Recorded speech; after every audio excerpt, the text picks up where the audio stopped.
ದೇವ್ರ ದಯೆಯಿಂದ ತಾಯಿ ರಾತ್ರಿ ಮಿಸ್ ಆಗಿರೋದು ಬೆಳಗ್ಗೆ ಅಷ್ಟೊತ್ತಿಗೆ ಬಂದಿರೋ ಕೆಲವರು ಸತ್ತೋಗಿದಾರೆ ಬರ್ರಿ ನೋಡ್ರಿ ಅಂದ್ರೆ ಬಾಡಿ ಸಹ ಮುಟ್ಟಲ್ಲ ಬಂದು.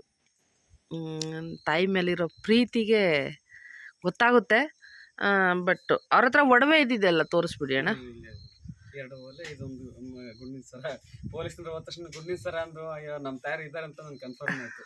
ಈ ಹಿಂದೆ ಒಂದ್ಸರಿ ಸೌಣೂರಲ್ಲಿ ಮಿಸ್ ಆದ್ರು ಇದೇ ತರ ಮದುವೆ ಹೋದಾಗ. ಅಂದ್ರೆ ಅವ್ರಿಗೆ ಸ್ವಲ್ಪ ಈಗಲ್ಲ ಒಂದು 13 ವರ್ಷದ ಹಿಂದೆ ಸ್ಟ್ರೋಕ್ ಆಗಿತ್ತು. ನಾವು ಶಿವಮೊಗ್ಗ ಮಾನಸ ತೋರಿಸ್ತಿದ್ವಿ ಹಾಸ್ಪಿಟ್ಲು. ನೈಟ್ ಟ್ಯಾಬ್ಲೆಟ್ ತೊಗೊಳಿದ್ರು. ಅವ್ರ ಮನಸ್ಸಲ್ಲಿ ಏನು ಹಿಂದೆ 5 ನಿಮಿಷದ ಹಿಂದೆ ಏನು ನಡೆದಿರುತ್ತೆ ಗೊತ್ತಾಗಲ್ಲ, ಮುಂದೆ ಏನು ನಡೀತೋ ಗೊತ್ತಾಗಲ್ಲ. ಆ ಕಂಡೀಷನಲ್ಲಿ ಸುಮಾರು 12 ವರ್ಷದಿಂದ ನಾವು ನೋಡ್ಕೊಂತದ್ವಿ ಈ ಥರ.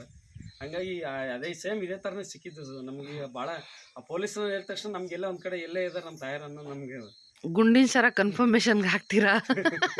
ಇಲ್ಲ ಹಂಗಂತಲ್ಲ, ಒಟ್ನಲ್ಲಿ ಸಿಕ್ಕರು ಅಷ್ಟೇ. ಓಕೆ ಅಣ್ಣ, ಒಡವೆ ಸಿಕ್ಕಿದೆ. ಪೊಲೀಸವ್ರಿಗೆ ದಯವಿಟ್ಟು ಹೇಳಿ.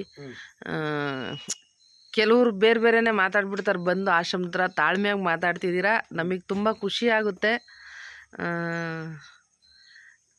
ಸ್ನೇಹಿತರೆ, ರಾತ್ರಿ ಶಿರಾದಿಂದ ಅಜ್ಜಿನ ಕರ್ಕೊಬಂದಿರ್ತೀವಿ. ಪೊಲೀಸ್ ಅಧಿಕಾರಿಗಳ ಸಹಾಯದಿಂದ ಅಣ್ಣಂದ್ರಿಗೆ ವಿಷಯ ಗೊತ್ತಾಗುತ್ತೆ.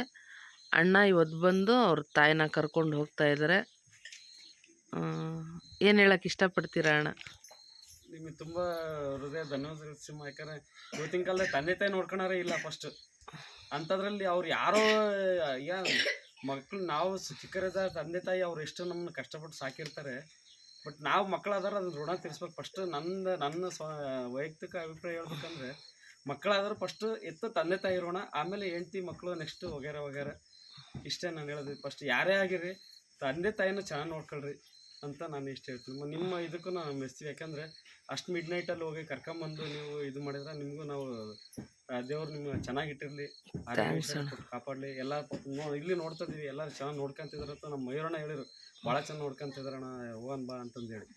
ಹಂಗಾಗಿ ನಾವು ಹಂಗೆ ಬಂದೀವಿ ಈ ಕಡೆಗೆ. ಪೊಲೀಸ್ನವ್ರು ಹೇಳಿದ ತಕ್ಷಣ ಸೀದಾ ಹಂಗೆ ಈ ಕಡೆನೇ ಬಂದ್ವಿ. ಇರಲಿ ಅಣ್ಣ. ಥ್ಯಾಂಕ್ ಯು ಅಣ್ಣ.